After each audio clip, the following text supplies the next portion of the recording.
الو، طوارئ الهلال الاحمر رام الله الضفه الغربيه، عمر معك، تفضل.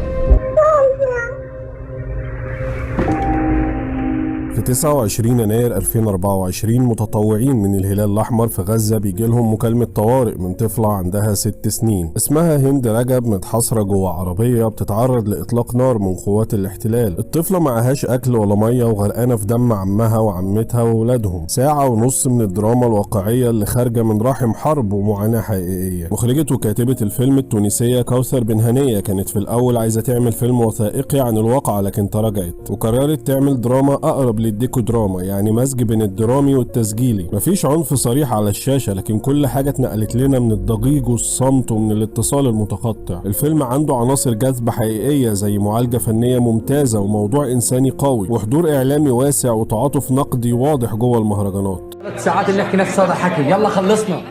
التليفون بس، يعطيني التليفون. انا بحكي، خذوا التليفون، يعطيني تليفوني.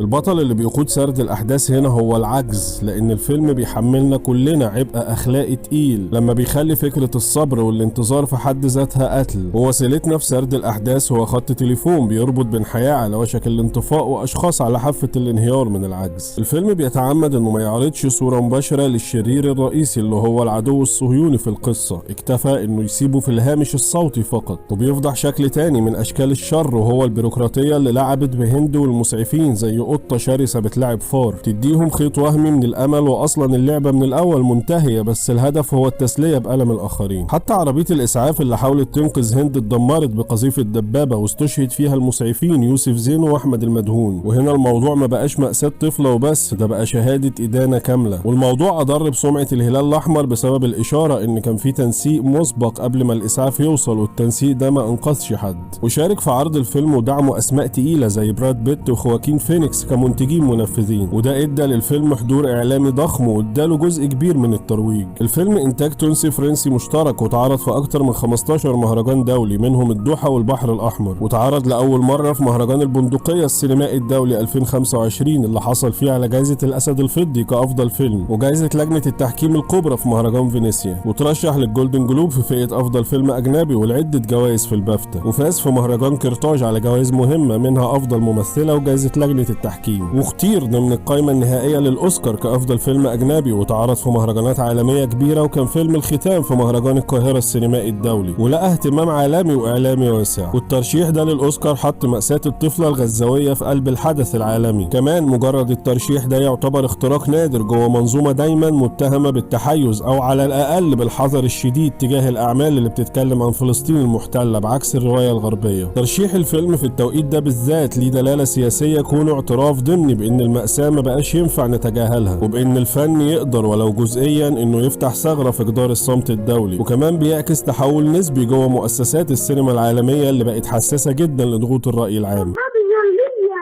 هي بتتحرك نحكي معك محمد عجبيني